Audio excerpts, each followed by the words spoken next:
Assalamualaikum warahmatullahi wabarakatuh. Selamat pagi semuanya. Waalaikumsalam warahmatullahi Waalaikumsalam wabarakatuh. warahmatullahi wabarakatuh.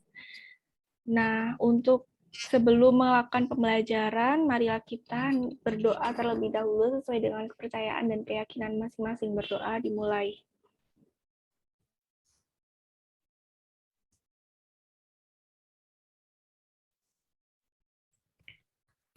Berdoa selesai.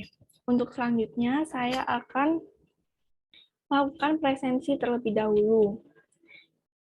Alivia Lafi Iliin, Hadir. Aulia Nurul Firdaus, Aulia, Belum hadir, Bu. oke, belum hadir. Feni, Hadir, Bu. Iktamala, Hadir, Bu. Nikma, Hadir, Bu. Wida, Hadir, Bu. Zumrotul. Hadir, Bu. Oke, saya lakukan presensi ulang ya. Apakah Aulia Nurul sudah hadir? Aulia hadir, Bu.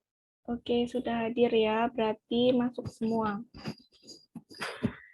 Nah, kemudian nanti ini kita akan membahas mengenai kehidupan pada masa praaksara. Nah, dari penjelasan yang saya sampaikan nanti, teman-teman semua dapat mendeskripsikan bagaimana sih kehidupan pada masa praaksara itu, dan juga nanti kalian akan saya berikan tugas ya, terus nanti kalian susun laporannya dan kalian sampaikan secara lisan setelah sesi diskusi nanti. Oh ya, sebelumnya untuk tugasnya ini mau dikerjakan secara berkelompok atau individu?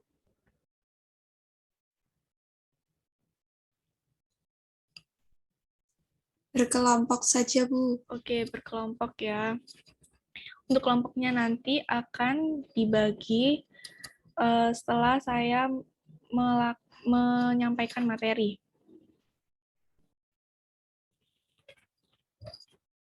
Izin berbagi layar ya.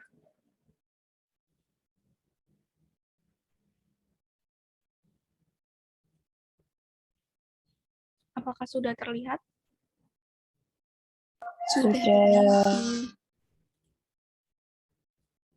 Oke, di sini kita akan membahas mengenai kehidupan pada masa praaksara. Nah, pertama, bagaimana sih masa praaksara itu? Praaksara sendiri berasal dari gabungan dua kata, yaitu pra dan aksara. Pra memiliki arti sebelum dan aksara adalah tulisan. Jadi, praaksara sendiri adalah zaman sebelum manusia mengenal tulisan. Pada masa praaksara ini tidak ditemukan bukti peninggalan berupa tulisan. Nah, bagaimana untuk mengetahui bukti-bukti peninggalan itu jika tidak ada bukti yang tertulis? Nah, bukti-bukti itu dapat diketahui melalui peninggalan manusia purba pada masa itu, dapat berupa fosil-fosil hewan yang membantu pada masa itu, dan juga artefak-artefak atau benda-benda peninggalan atau peralatan yang dipakai pada manusia purba masa itu.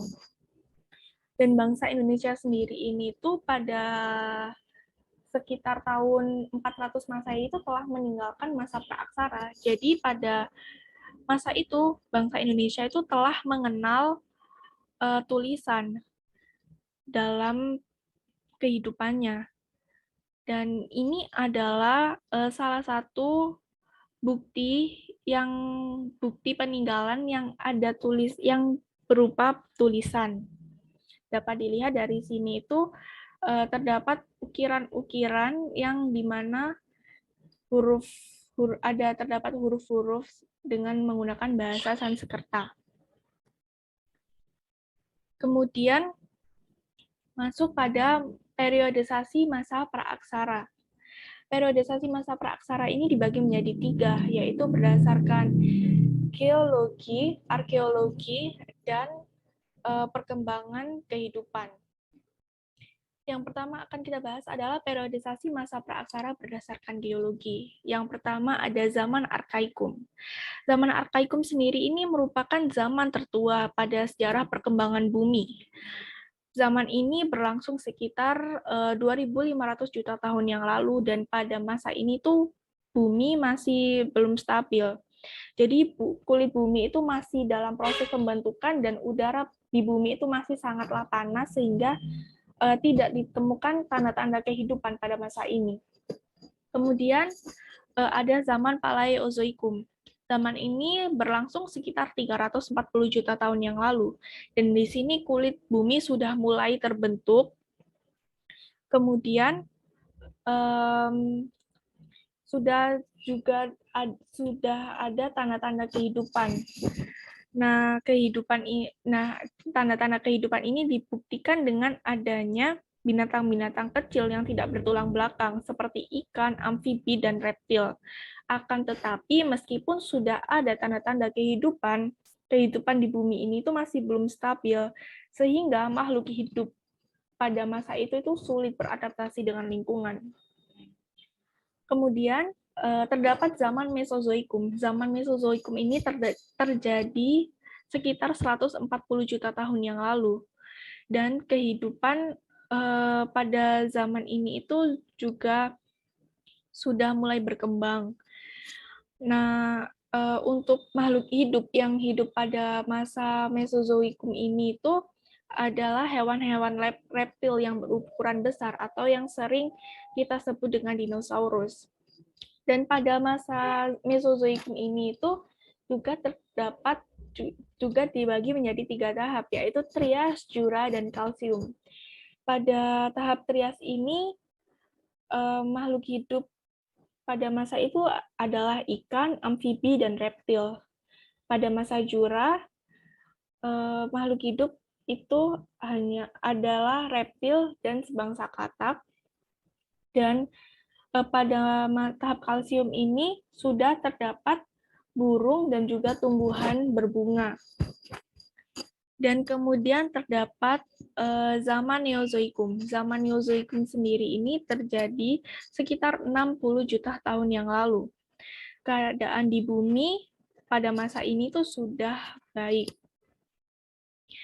Hal ini itu dilihat dari perubahan cuaca yang tidak begitu drastis. Dan juga kehidupan pada masa ini tuh juga berkembang pesat. Pada masa Neozoikum ini terbagi menjadi 2 zaman lagi, yaitu zaman tersier dan zaman kuarter.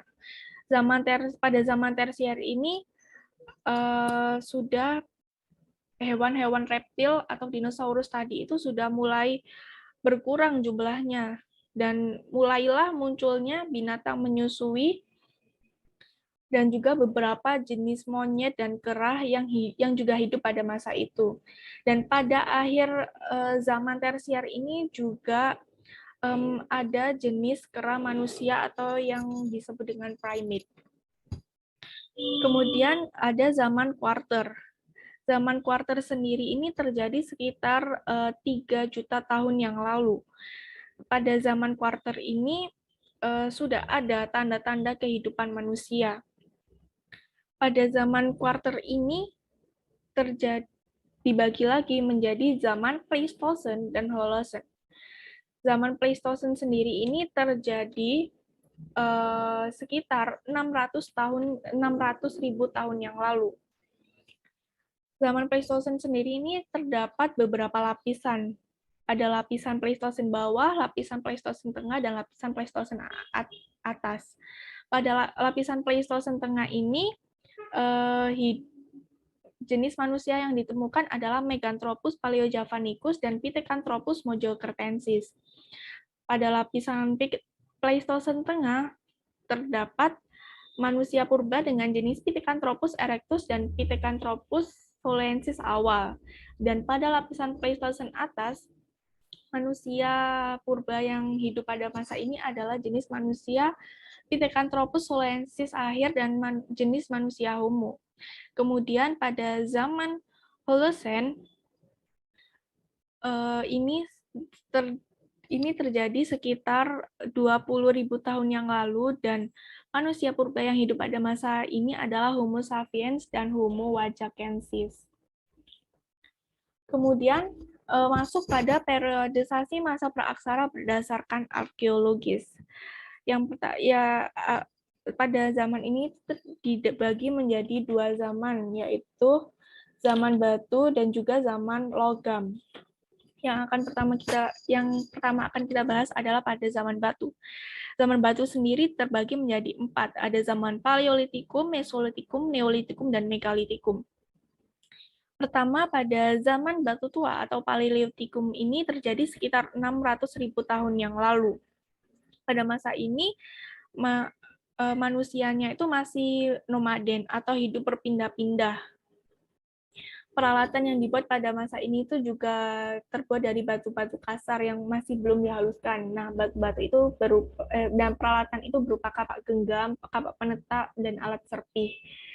Dan juga pada zaman Paleolitikum ini terdapat 2 kebudayaan yang ditinggalkan, yaitu kebudayaan Pacitan dan kebudayaan Ngandong. Kemudian masuk pada masa Mesolitikum atau zaman Batu Tengah.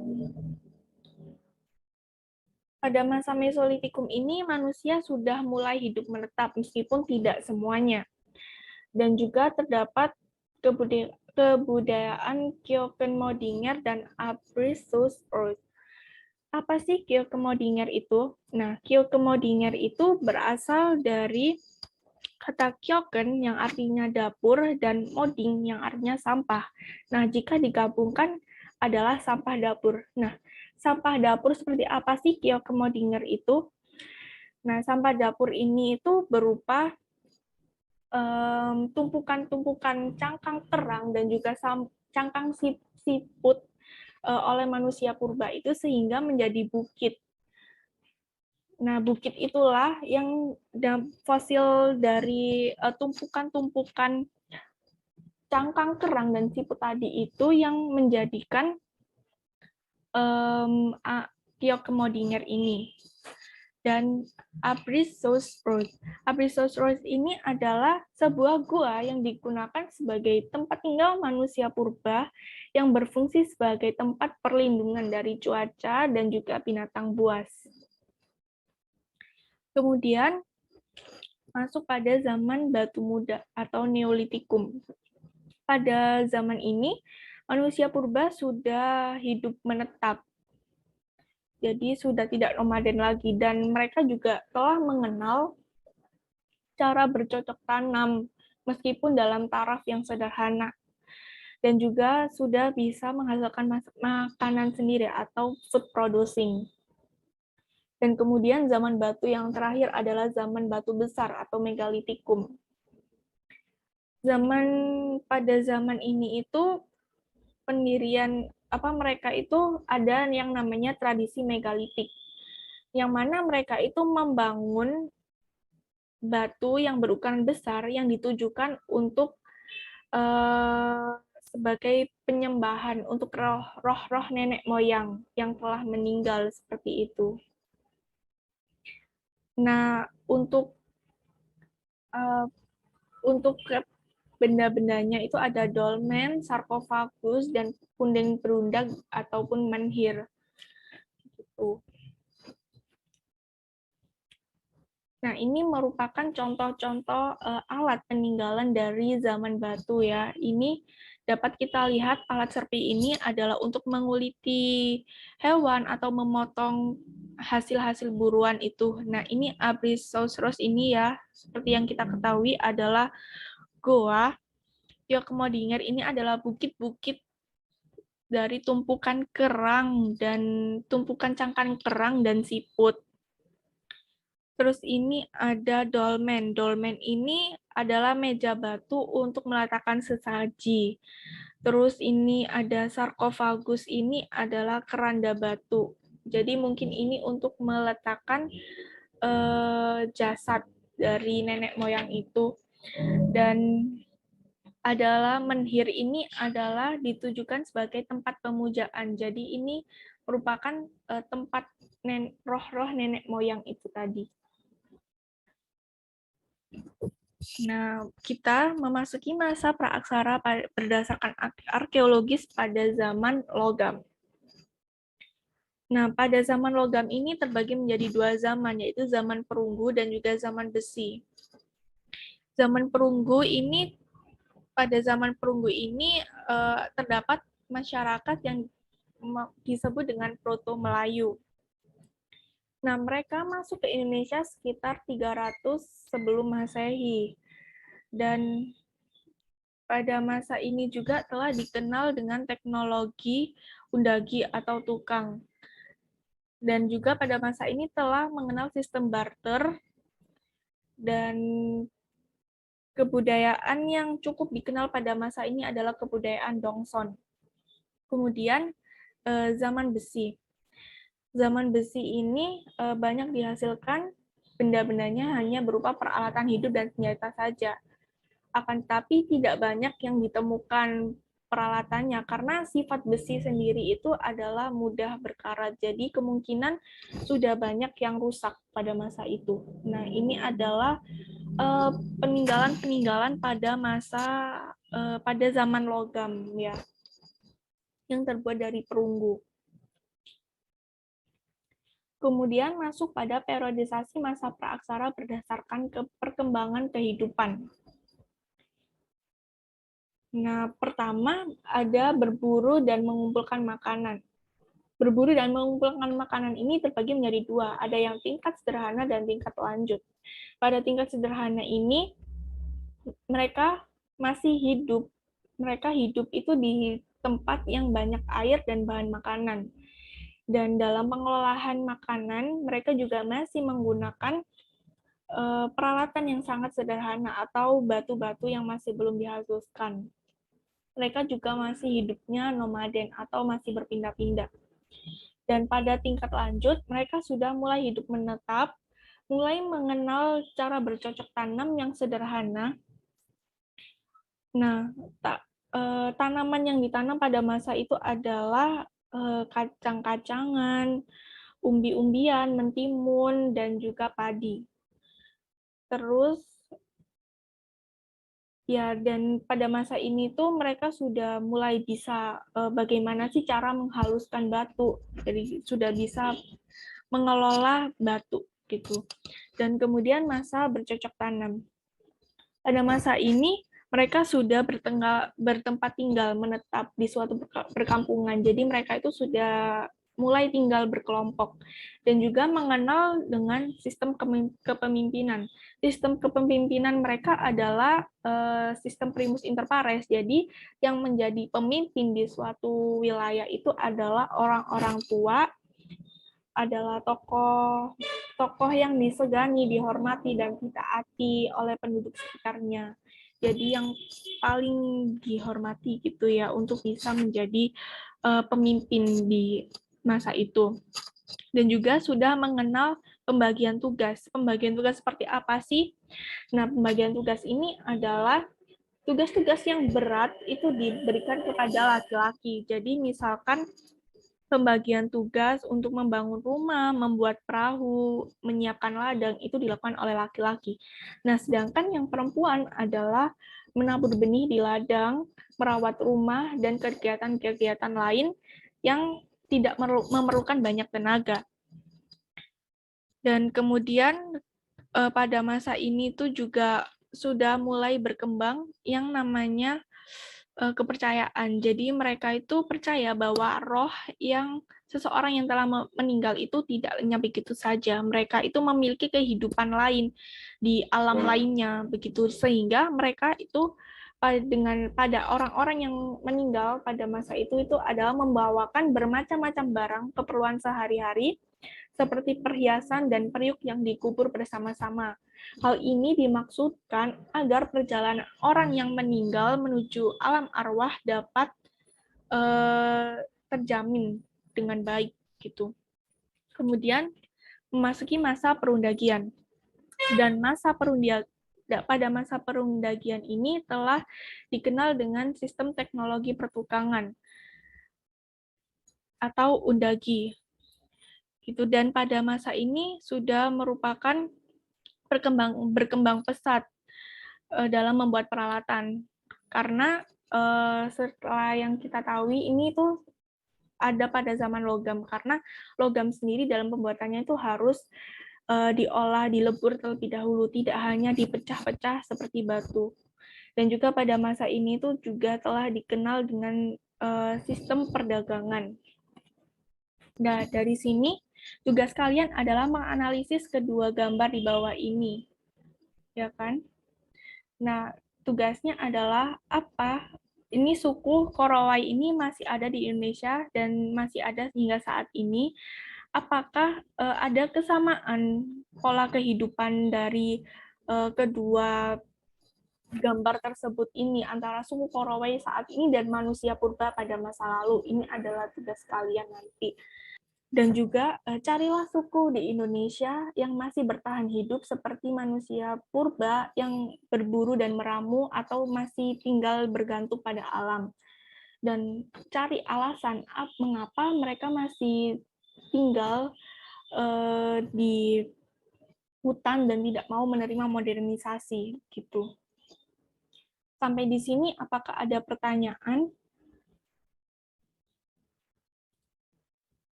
Belum ada, Bu. Oke, belum ada ya. Berarti ini, oh ya, untuk pembagian kelompoknya agar lebih mudah, kita lakukan sesuai dengan urut absen saja ya. Dan untuk diskusinya dapat melalui break room yang ada. Oke, Oke, apakah ada pertanyaan mengenai tugasnya? Untuk tugasnya sendiri nanti akan saya kirim melalui grup WhatsApp saja, supaya kalian bisa lebih mudah mengidentifikasinya. Kenapa Mbak Wida? Belum ada yang ingin dipertanyakan terkait dengan tugas yang telah dipaparkan, Bu. Oke, langsung dikerjakan dan habis itu langsung memaparkan hasil diskusinya ya.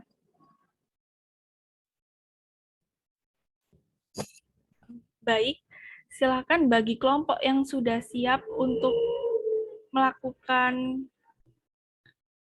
presentasi atau memaparkan hasil diskusinya, dipersilahkan. Baik, saya izin untuk memaparkan hasil diskusi dari kelompok kami, Bu. Iya, silakan Mbak Wida.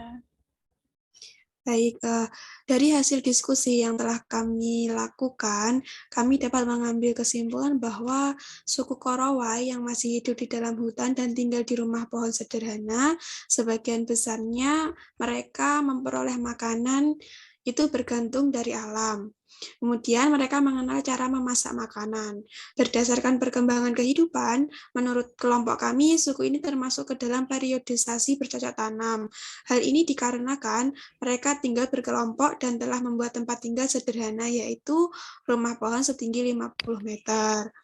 Kemudian, untuk menghindari serangan binatang buas, mereka bertahan hidup dan bergantung pada alam. Mereka